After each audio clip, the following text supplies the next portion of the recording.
I lay curled up on the secondhand love seat in my tiny apartment in Portland's Northwest District, one hand wrapped around a chipped mug of chamomile tea, the other shielding my eyes from the flickering screen on the coffee table.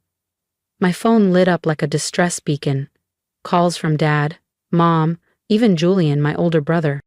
Same three names, over and over, like the universe was trying to force me into a corner with guilt. It had been 7 months since I walked away from that house. No fight, no shouting, not even a sarcastic goodbye. I quietly folded a week's worth of clothes into my suitcase, grabbed my laptop, and slipped my budgeting planner into my backpack. I left, just as the sky turned that purple-gray shade that always came before rain in Oregon. No one followed. No one even noticed.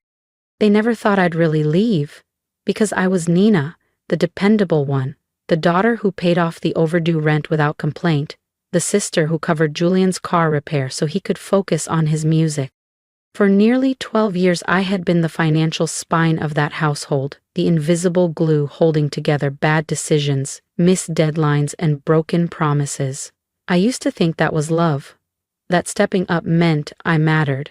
But in this cramped studio apartment, just me, my peace, and the hum of the fridge, I saw it clearly. I was sustaining a structure built on neglect. I was the quiet sacrifice. The phone buzzed again. I didn't need to check. It would be Mom, her voice trembling with false concern. How could you abandon us like this? Followed by the inevitable guilt trip. If you still love us, you'll call. I didn't move. I just let my head fall back and closed my eyes. The silence felt like oxygen. My name is Nina Carter. I'm 30 years old, a CPA who graduated top of my class from Oregon State. I spent years believing if I just did enough, worked late, gave more, stayed quiet, I'd be seen. But I learned something else. When you're the one holding everything up, the moment you step away, they don't thank you, they just panic, and that tells you everything you need to know. No one asked why I wasn't dressed for work that morning. Not a single "where are you going" crossed anyone's lips. And now, 7 months later, after nothing but silence, they suddenly can't stop calling. Like I'm the power cord they yanked out and now can't figure out how to plug back in. I glanced at the phone again, still buzzing. I didn't silence it. I didn't block them. I just let it vibrate. Each ring felt like a small reminder that I'd finally severed the cord they used to tug on whenever life got inconvenient. And for the first time in my life, freedom didn't look like fireworks. It felt like a quiet Tuesday afternoon where the only sound was the gentle hum of my coffee maker and the light tapping of rain against the window. I started working at 15, not because I wanted pocket money, but because I already knew, deep down, that if I didn't figure it out for myself, no one else was going to. While classmates carpooled to football practice or piano recitals, I rode my rusted bike down to the grocery store and stocked shelves until closing. I saved every penny. My first purchase, a refurbished laptop. My second, accounting software. I wasn't dreaming of parties. I was dreaming of escape. No one asked if I was tired. No one noticed when I skipped dinner. But the moment Julian needed help, after dropping out of 2 different community colleges, Mom opened a new credit card to get him the latest MacBook. He's turning a new leaf, she said. This time it's different. I had learned to live with that backwards logic. When I succeeded, it was expected. When Julian failed, it was life being unfair. He's 4 years older, but in that house, I was the adult. He had bad days. I had responsibilities. When he quit the warehouse job because the manager had an attitude, Mom rushed to defend him. No one should be treated like that. When he crashed the car, Dad just sighed. These things happen. But when I earned a full scholarship to Oregon State, their only concern was, why not somewhere closer? What if Julian needs the car? When I landed a job at a top-tier consulting firm downtown, Mom frowned.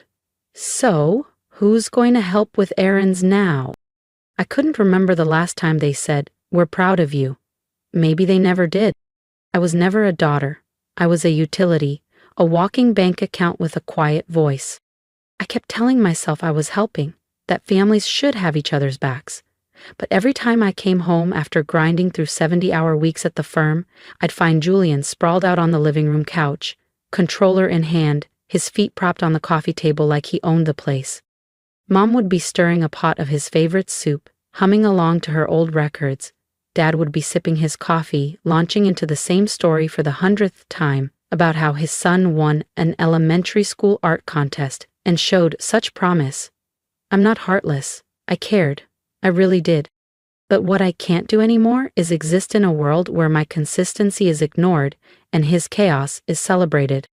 I remember once telling Mom I was saving up for a condo. Nothing huge, just something that was mine. She looked up from her tea and said, without missing a beat, "A woman buying a home alone? Aren't you worried people will think no one wants to marry you?" I didn't say anything, but that was the day I stopped hoping they'd ever truly see me. Not because I wasn't successful, but because in their eyes Julian would always matter more. I was the emergency fund, the reliable fallback. And that realization, sharp as it was, became my turning point. 7 months ago, I packed my things and left. No shouting, no scene, just quiet resolve. It started with one message from Mom while I was still at the office. "Nina, the power's out. Your dad forgot the bill again. Can you cover? We'll pay you back." Without hesitation, I sent $132.00. Then came the water bill, the internet, Dad's supplements, all neatly explained, all temporary, until temporary became expected. At first I didn't mind, I earned well. But soon they stopped asking and started assigning. Send Julian $200.00 for a design class. Dad's root canal was expensive. Here's the invoice. Suddenly, I was the bank. And just when I was finally prepping my mortgage application, Dad called. His tone was uneasy. "Nina, we're in a bit of a bind with the house. The bank's threatening foreclosure. We just need a little help, a few weeks' worth." I froze. That house, old and cramped, was still my childhood home, where I once taped up vision boards of the life I wanted, where I once believed they'd be proud of me. Before I ever dreamed of stainless steel countertops and hardwood floors, my dream was just to have a bedroom again. One that wasn't replaced by a sofa bed so Julian could temporarily move back in. "How much do you need?" I asked, even though I already knew. "Around $980.00 a month," they said. "Just for a few months, just until your dad and I get back on our feet." And I agreed. That first transfer went through later that night, right after I canceled the deposit on the downtown apartment I had been saving for over a year. But it wasn't just a few months. It became nearly 2 years. 2 years, over $20,000.00 sent. That didn't even include car insurance, roof repairs, or Julian's birthday gifts, which somehow became family obligations. What hurt the most wasn't the money. It was the expectation, the way they acted like it was normal. No thank yous, no can you manage this, just demands dressed up as needs. Julian still didn't have a job. When I asked about it, Mom just sighed and said, "He's finding his path, Nina. Don't pressure him." Pressure? I was working 60-hour weeks to cover his share, and I was the problem? I started logging every transfer. Date, purpose, amount. Not because I expected repayment, God no.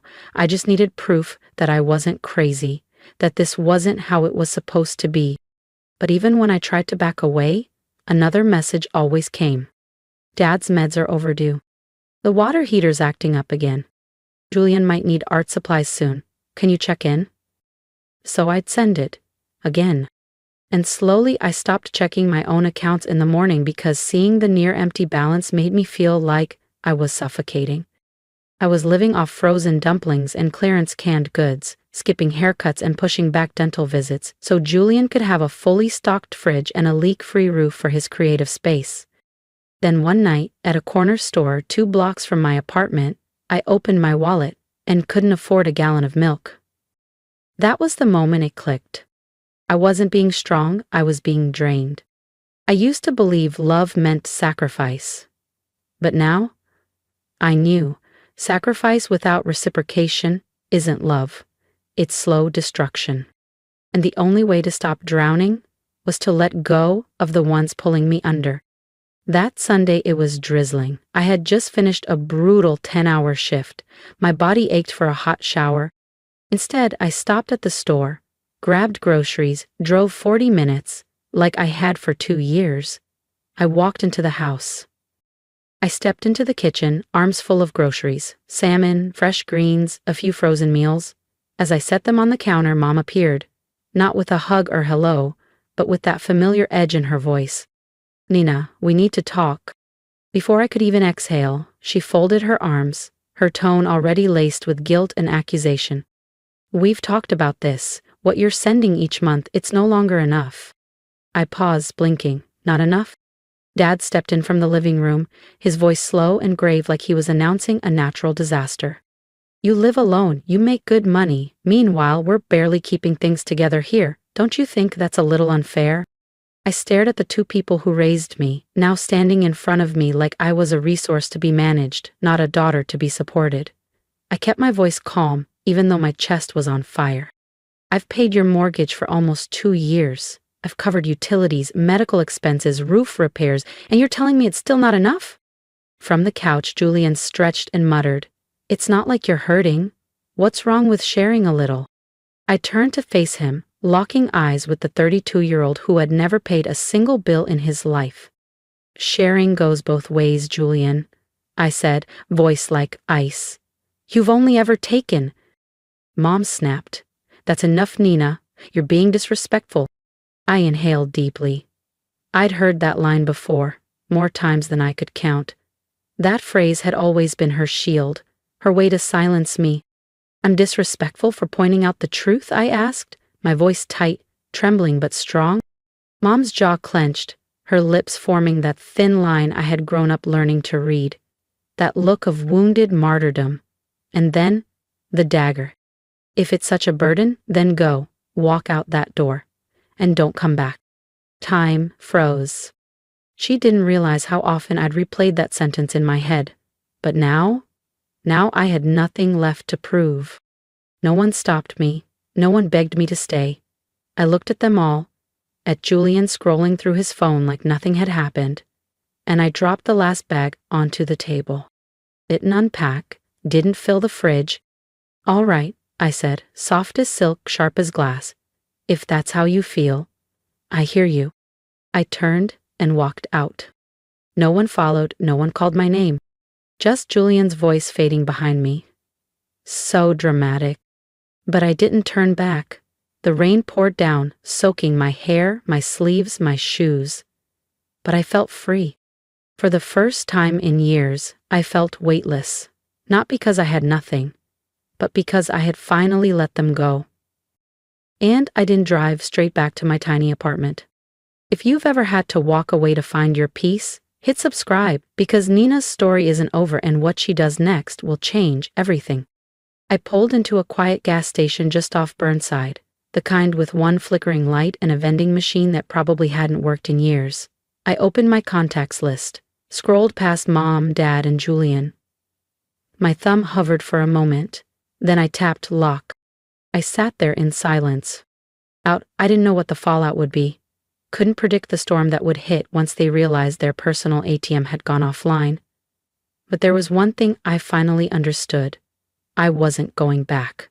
Not because I was angry, not out of spite, but because I had finally learned that kindness without boundaries becomes a blueprint for being used. My new place was on the 3rd floor of a weathered building near the Pearl District. Faded white paint, creaky stairs, and a hallway that always smelled like cedar and old books. But to me, it was sanctuary. No 6 a.m. wake-up calls for doctor appointments. No midnight texts asking for help with the electric bill. No more weekend grocery runs that ended in food no one even bothered to cook.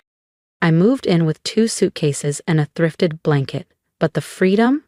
Priceless. The first few months felt like relearning how to live. Each morning, I made coffee, opened the blinds, and let the Portland light spill in. There was no TV yelling in the background, no passive-aggressive sighs, no one reminding me what I owed them. I spent weekends exploring, reading in coffee shops, and walking through Forest Park. I started an online course on financial planning, not because I had to, but because I wanted to. And with no one siphoning off my paycheck, my bank account slowly but surely stabilized. I was finally saving, building, breathing. But that peace? It didn't last. By month 3, it started again. A text from Mom. Nina, your dad got a letter from the bank. Something serious. Please call. I set the phone down without replying, because I knew something serious was code for, we need money. A few days later, Dad called. We really need to talk. The house is in trouble. I didn't pick up. Then came the wave. Daily calls, texts, voicemails. First polite, then pleading, then bitter. Are you really abandoning your family? Julian left a message. This isn't a game. Everyone's struggling. I blocked his number. I changed my work line. But no matter what I did, I couldn't stop what came next. I tried to stop myself from reading the messages, but sometimes they were too long to ignore. Paragraphs of accusations, claiming I'd changed, that I'd become distant, cold, heartless. But I wasn't cold. I was healing. Then one Monday afternoon, as I was walking out of a client meeting downtown, my phone buzzed again. It was Julian. I didn't answer. But this time his voicemail wasn't desperate. It was bitter. What do you think you're doing? Feeling proud of yourself? You don't get to walk away from your family just because life got easier. If Mom and Dad lose the house, that's on you. I stood frozen in the parking lot, the voicemail echoing in my ears. I listened to it again, and again, and for a second, I didn't know whether to scream, cry, or laugh. After years of skipped meals, after quietly funneling over $20,000, 0 cents into their bills, after never once hearing a genuine thank you, this blame was what I got? I pulled out my phone and started typing. I've paid my part and yours for years. If things fall apart now, maybe everyone should ask who never did anything. But I deleted it. Because I knew better. Words wouldn't change anything. To them, I was never really a daughter, never a sister. I was the solution. And when the solution stopped working, all they had left was someone to blame.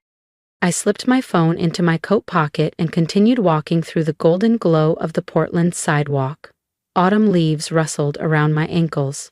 For the first time in a while, I felt lighter. Later that evening, I stepped out of another meeting and checked my phone. A message from Dad. Nina, why haven't you paid the mortgage this month? The bank's pressing us now. I stopped mid-step in the hallway. My hands went cold. I hadn't sent them a dime in nearly 6 months. I had made it clear. No more money. But the way he phrased it, pressing us now, chilled me, like he truly believed I had still been covering it all this time. Or worse, like he told the bank that I was. Something didn't sit right. That night, I brewed a cup of mint tea, sat at my kitchen table, and opened my laptop. I logged into the old joint bank account, the one they had once insisted I use to make things easier. I had never checked it before. I had trusted them. Why wouldn't I? I scrolled through the transaction history, line by line. Every payment I had made was right there. Documented, time-stamped, precise. But the last mortgage payment? It was dated 8 months ago, a full 2 months before I stopped sending money. And right below it, a red alert. Mortgage status, delinquent, 3 months past due. Account overdue, 8 months. Outstanding balance, $6,480, 0 cents. Status, at risk of foreclosure. I pressed a hand over my mouth, trying to calm the quick, sharp rhythm of my breathing. What did this mean? I had kept sending money, on time, every month, for 3 full months after that final payment. But the bank hadn't received a single dollar since then? I opened my personal banking app, scrolled back. There it was. Nearly $3,000, 0 cents, sent after that last mortgage payment. They received it, I had proof. But it hadn't gone to the house. No explanation, no warning, just silence. The chill that moved through me wasn't just disappointment. It was something deeper, colder. It was betrayal. The kind that grabs you by the spine and reminds you how naive trust can be. I didn't pick up the phone that night. I needed answers, not excuses. The next morning, I called the bank again, this time not as a dutiful daughter but as someone trying to confirm the full scope of damage. I explained calmly that I had previously helped manage payments and was concerned my parents hadn't been honest about the mortgage. After verifying my identity, The woman on the line gently confirmed what I already feared. There hasn't been a full payment since January, she said. The account's now with special collections. I thanked her and hung up, my fingers trembling. No more doubt, no more hoping there was some mistake. I had sent money, thousands. And it hadn't gone to the house. Where had it gone? I didn't know, but it wasn't used for what they'd begged me for. That night I left every light on. I couldn't sleep. I laid there, stiff on the couch, staring up at the ceiling as if answers might be written in the plaster. One question looped in my head like a ticking clock. How long had they been lying to me? Mom's familiar phrases came rushing back. It's only temporary, sweetheart. If it weren't for you, we'd starve. Your dad's so worried. Please just help us through this. And then I remembered Julian's face when I left that day. Not regret. Not sadness. Just fear. Fear that the money was leaving with me. I typed a message to Dad. I just spoke to the bank. They said the mortgage is 8 months overdue. I kept sending money. So what happened? No reply. 15 minutes later, the phone rang. Dad. I didn't answer. Not yet. The ringtone echoed like a ghost from a house I no longer lived in, a family I no longer recognized. At 10 p.m., the third call came. My hands were cold. My heart was burning. I knew if I answered, there'd be no turning back. But I was ready. I pressed answer. Nina, it's Dad. His voice was low, tight. So, I guess you found out about the bank. I kept my voice steady. I didn't just find out, I confirmed it. The mortgage is 8 months behind, and I kept sending money. So where did it go? There was a pause, then a sigh, long and tired, like it might cover the truth. I know you're angry, but it's not what you think. I gave a bitter half smile, even though no one could see it. Not what I think. I sent money for the house. The house didn't get paid for. What part of that am I misunderstanding? That's when Mom's voice suddenly cut in, sharp and high-pitched as ever. Nina, don't you dare speak to your father like that, she snapped. You don't understand what we've been going through. Everything's been falling apart since you left. I narrowed my eyes, standing in the middle of my living room. Since I walked away, or since I stopped paying for everyone else to live comfortably? You? Don't speak to me like that, she barked back. I have done everything for this family. Julian lost his job. Your father's back is a mess. The house needs work. And you just turned your back on us. No, Mom, I said quietly but firmly. I turned my back after you drained every last dollar from me and still had the nerve to say it wasn't enough. I'm not obligated to fund your poor decisions. There was silence, just the faint hum of the call still open. Then came the voice I dreaded most. Julian, sliding in without invitation. You're being dramatic, he said flatly. They just need a little help, and you're acting like the whole world owes you something. I laughed low, cold. The world doesn't, but this house, it definitely owes me. You're selfish, he hissed. No, I said, ice threading through every word. Before I was just stupid. Dad came back on. His voice was softer now, almost cracked. We messed up, okay? But you're all we've got. We'll pay you back, I promise. I exhaled a dry, humorless breath. How many times have you promised that? Silence again. Then, barely above a whisper. If you don't help, we could lose the house. We're about to lose everything. And finally, I felt it. Not guilt. Not panic. Just clarity. Because for once, I knew I wasn't the one losing anything. I tightened my grip on the phone. My chest ached, but my voice stayed steady. Then lose it, I said, because it's not my responsibility anymore. Nina, you can't, Dad started. Can't what? I snapped. Can't walk away after being pushed past every limit? I didn't wait for him to finish. I carried this family for nearly a decade while Julian sat around burning through cash and judging me for working. And now, the second I say no, I'm the heartless one? In the background, I heard Mom's sobs again. Julian whispered something I couldn't make out, probably feeding her another reason why I was the villain. Dad's voice cracked with pleading, but I didn't really hear them anymore. Their words echoed like empty hallway ghosts, familiar, fading. I took a breath, one that felt like it came from somewhere deep and long forgotten. I'm done helping, I said, not because I'm cruel, but because I've done more than enough. You all need to learn how to live without me. That's the only thing I'm leaving behind. And I hung up, not in anger, but in peace. After that final call, I turned off my phone and left it untouched on the kitchen table for 3 days. No texts, no voicemails, no guilt-laced pleas, just silence. And I had never known silence to feel so sacred. The next morning, I rose early, brewed coffee, and stepped onto my little balcony. The city glowed beneath a golden Portland sunrise. My apartment wasn't much. The ceiling was low, the wood floors creaked with every step, but it was mine. No knocks on the door asking for gas money, no guilt-tripping calls, no one blaming me for choosing my own life. Freedom wasn't loud like I expected. It was soft, gentle, like the first inhale after surfacing from deep water. But even silence can stir doubt. In the quiet hours after dark, I sometimes wondered, did I go too far? I cut contact. I let the house teeter on foreclosure. I left the people who once raised me to deal with their own chaos. I had always been their foundation. Now I was the one who walked away. Was I too harsh? I finally opened my voicemail, the one I'd been avoiding. Mom, you'll regret this. That house means everything to me. Dad, we're out of options. If you don't help, it's over. Julian, you're letting us sink just because of your pride. I listened to each one. Didn't skip a second. But this time, I didn't cry.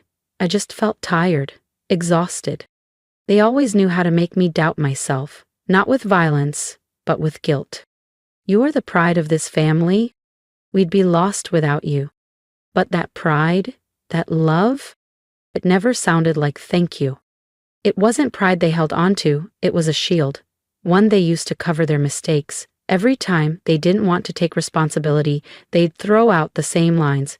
You're the strong one, you always come through.